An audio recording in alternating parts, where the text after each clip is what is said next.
Syekh Yusuf, Syekh Kamal, betulkan Walid. Kalau Walid salah, di antara hal yang dilarang dalam Islam adalah seorang lelaki berduaan dengan perempuan yang bukan mahram.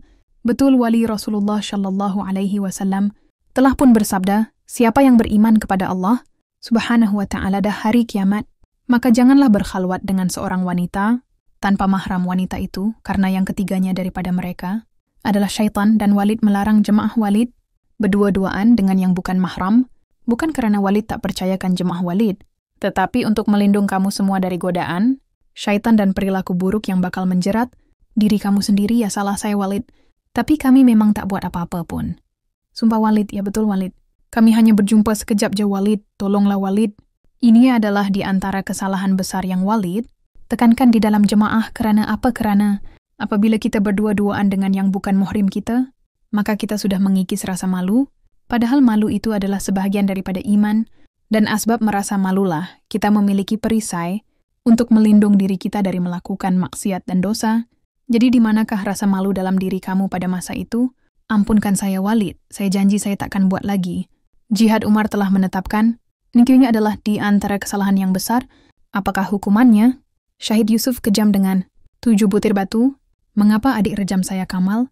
Untuk membunuh syaitan yang ada pada mereka Walid. Syaitan dan iblis sampai kiamat pun takkan mati. Yang ingin kita bunuh adalah sifat iblis dan syaitan di dalam mereka. Terima kasih. Oh sialan apa yang kamu lakukan ya. Oh sayang ya. Mari ampun Walid, tolonglah. Ya tolong ayah ibu ya Allah tolong. Allahu Akbar Allah. Allahu Akbar. Oh mengarut. Betul-betul mengarut bu mengarutlah bu. Apa ini kalau betul pun budak-budak tuh buat salah ya. Tapi takkanlah sampai nak kena rejam. Itu bukan undang-undang dalam negara kita bu. Tapi itu undang-undang Islam.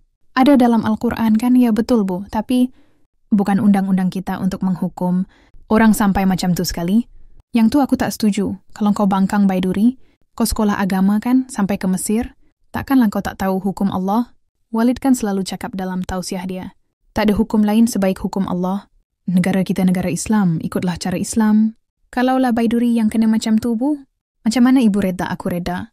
Kalau betul engkau buat salah, sebab itulah sekarang ramai orang Islam yang bermaharajalela buat dosa sebab tak takut Allah.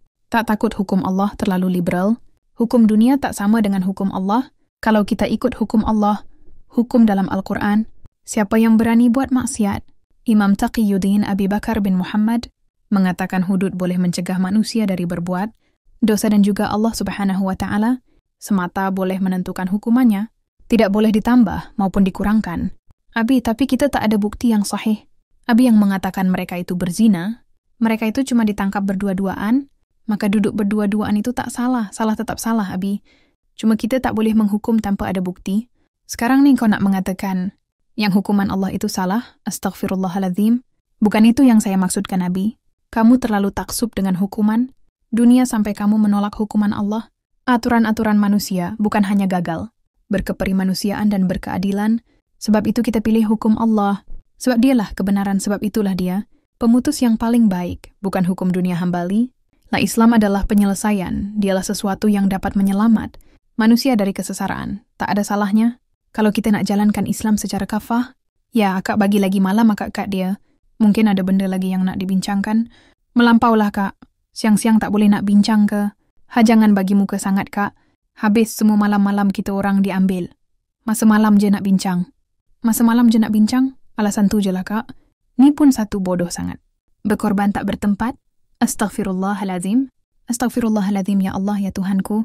Berilah kekuatan ya Allah. Astaghfirullahaladzim. Astaghfirullahalaziz. Astaghfirullahalaziz. Astaghfirullahalaziz. Astaghfirullahalaziz. Astaghfirullah. Astaghfirullah. Astaghfirullah. Astaghfirullah. Astaghfirullahalazim. Allahu Akbar. Allahu Akbar. Ya Allah, tak on lagi ke phone dia ni. Tak habis lagi ke tempoh hukuman.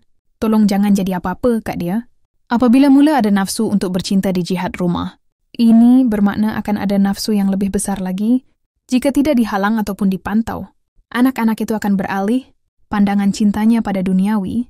Mereka tidak akan lagi mengejar Allah, kerana cinta kepada manusia itu ibarat racun kepada iman. Saya minta maaf Walid, saya terlepas pandang.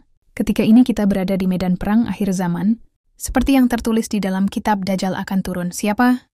Yang pertama akan dimusuhinya Imam Mahdi. Dia akan berusaha untuk menghancurkan perjuangan, tetapi dia akan gagal sekiranya umat Muhammad berpegang teguh kepada perjuangan bersama Imam Mahdi tarbiyah mereka, supaya mereka tinggalkan cinta terhadap manusia, terutamanya anak-anak muslimat Walid tidak mahu lihat lagi ada hubungan cinta di kalangan jemaah, selagi tiada mendapat izin dan restu dari Walid, hubungan itu akan menjadi haram. Aduh, sibuk ya Allah. Baikuri, janganlah cakap ibu ya. Kenapa Bu Baikuri? Dah minta izin ke ya Allah Bu? Kenapa semua benda nak kena minta izin dia Bu? Tak perlulah Bu, sekarang ni. Yang penting ibu dah izinkan Baikuri pergi. Lagipun bukan nak pergi mana pun. Nak pergi jumpa Ikin, kejap je Bu, ya Allah Bu. Penatlah Bu dekat dalam ni. Semua benda nak kena minta izin. Izin-izin itu adab dalam berjemaah. Menghormati pemimpin di dalam jihad rumah ini. Datang sini nak menuntut ilmu kan? Jadi hadam ilmu adab itu betul-betul, barulah ilmu lain akan menyusul. Kalau setakat ada ilmu semata-mata, iblis pun ada ilmu. Assalamualaikum. Aku baru nak naik bot ni, kau tunggu dekat seberang Nanti udah sampai, aku telepon. Sebesar manapun sesuatu pokok itu, tetap tidak akan memberi manfaat kepada sesiapa.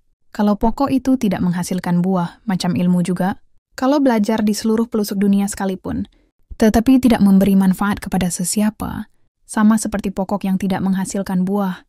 Betul kan saya kalau saya salah?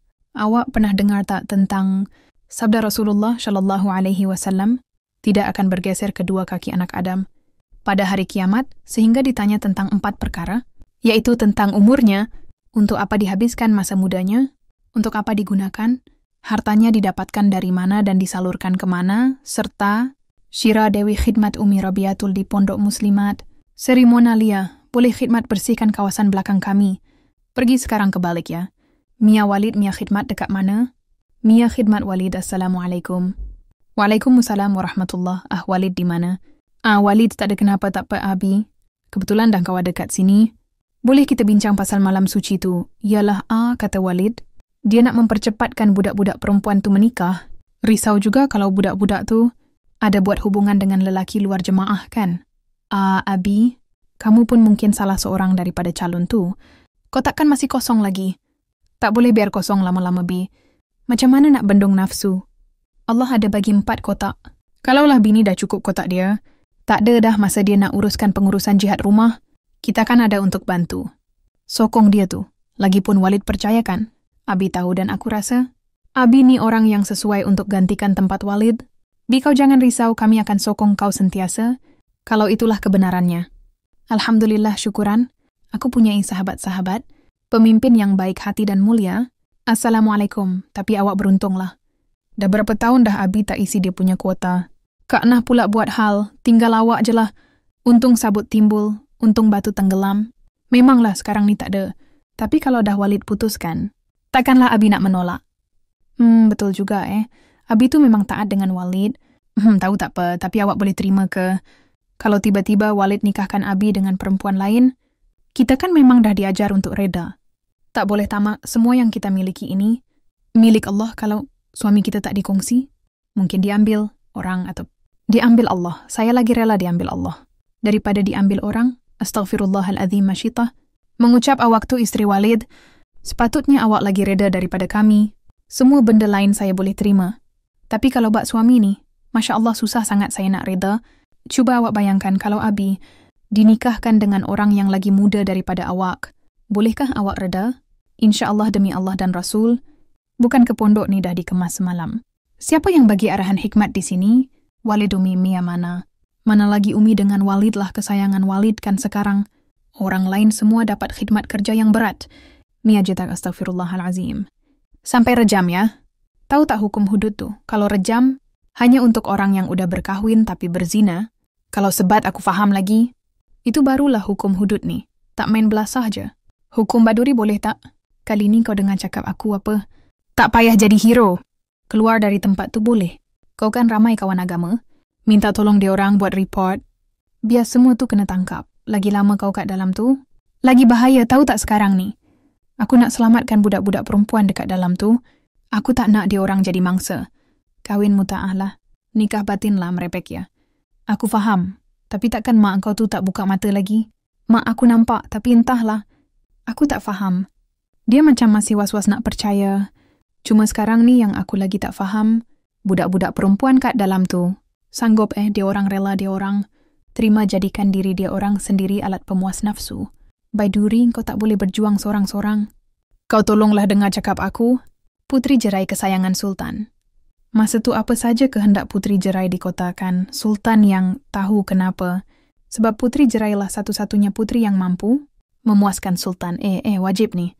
Dan cinta Putri Jerai, cinta yang paling agung pada Sultan. Dia sanggup menggadaikan nyawanya untuk mempertahankan Sultan. Mia macam tu juga ke? Mestilah Walid. Walid kan cakap, Mia ni dampingan Putri Jerai. Mia nak jadi macam Putri Jerai dan Sultan Mia adalah wali, subhanallah. Itu udah lari jauh dari ajaran Allah dan Rasul, dan tak ada dalam Al-Quran ataupun hadis. Udah berapa lama? Markas sahabat jemaah tuh, rasanya udah bertahun-tahun lamanya Ustadz. Sebelum saya balik daripada Yaman lagi, sebenarnya dah wujud dah jihad rumah. Ayah Hawa ada kat dalam tu. Ya ayah saya, salah seorang orang kanan ketua tu, Imam Nawawi ketika mensyarahkan hadis ini, dia menyatakan bahawa hukum fitnah itu adalah haram dan termasuk dalam golongan yang dosa yang besar.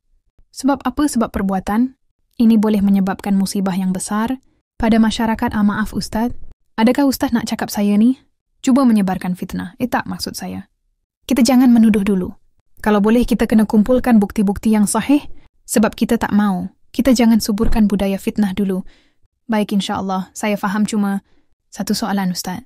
Jika saya dapat kumpulkan semua bukti yang ada, adakah saya ni kira anak derhaka? Jika saya temberangi ayah saya sendiri, suara-suara kalau boleh balik, putuskan pasangan untuk hang kali sekali, anak beranak tengah menikah, apakah perjuangan jihad rumah ini sama? Matlamatnya berlandaskan Quran dan Sunnah atau? Saya rasa awak faham apa yang saya cuba sampai. Pengertian bid'ah, macam-macam bid'ah, dan hukum-hukumnya. Pengertian bid'ah, macam-macam bid'ah, dan hukum-hukumnya oleh Syaikh Shalih bin Fauzan bin Abdullah Al-Fauzan. Pengertian bid'ah. Bid'ah menurut bahasa diambil dari bida, yaitu mengadakan sesuatu tanpa ada contoh. Sebelumnya Allah berfirman, Badi'us samawati wal ardi. Allah pencipta langit dan bumi. Al-Baqarah 2:17. Artinya adalah Allah yang mengadakannya tanpa ada contoh sebelumnya. Juga firman Allah, Qul ma kuntu bid'an minar rusul. Katakanlah, aku bukanlah rasul yang pertama di antara rasul-rasul. Al-Ahqaf 49. Maksudnya adalah, aku bukanlah orang yang pertama kali datang dengan risalah ini dari Allah Ta'ala kepada hamba-hambanya, bahkan telah banyak sebelumku dari para rasul yang telah mendahuluiku. Dan dikatakan juga, fulan mengada-adakan bid'ah. Maksudnya, memulai satu cara yang belum ada sebelumnya. Dan perbuatan bid'ah itu ada dua bagian. Satu, perbuatan bid'ah dalam adat istiadat, kebiasaan, seperti adanya penemuan-penemuan baru. Di bidang iptek, juga termasuk di dalamnya penyingkapan-penyingkapan ilmu dengan berbagai macam-macamnya. Ini adalah mubah, diperbolehkan. Karena asal dari semua adat istiadat, kebiasaan, adalah mubah. Dua, perbuatan bid'ah di dalam ad-diyan, Islam, hukumnya haram, karena yang ada dalam diyan itu adalah tauqifi, tidak bisa dirubah-rubah. Rasulullah Shallallahu Alaihi Wasallam bersabda, barang siapa yang mengadakan hal yang baru, berbuat yang baru, di dalam urusan kami ini yang bukan dari urusan tersebut, maka perbuatannya ditolak, tidak diterima. Dan di dalam riwayat lain disebutkan, barang siapa yang berbuat suatu amalan yang bukan didasarkan urusan kami, maka perbuatannya ditolak. Macam-macam bid'ah. Bid'ah dalam ad-diyan Islam ada dua macam. Satu bid'ah Qauliyah i'tiqadiyah bid'ah, perkataan yang keluar dari keyakinan, seperti ucapan-ucapan orang Jahmiyah, Mu'tazilah, dasar Rafidah, serta semua firqah-firqah, kelompok-kelompok yang sesat sekaligus keyakinan-keyakinan mereka. Dua, bid'ah fil ibadah, bid'ah dalam ibadah, seperti beribadah kepada Allah dengan apa yang tidak disyariatkan oleh Allah. Dan bid'ah dalam ibadah ini ada beberapa bagian, yaitu A. Bid'ah yang berhubungan dengan pokok-pokok ibadah, yaitu mengadakan suatu ibadah yang tidak ada dasarnya dalam syariat Allah Ta'ala, seperti mengerjakan salat yang tidak disyariatkan, syam yang tidak disyariatkan, atau mengadakan hari-hari besar yang tidak disyariatkan seperti pesta ulang tahun, kelahiran, dan lain sebagainya.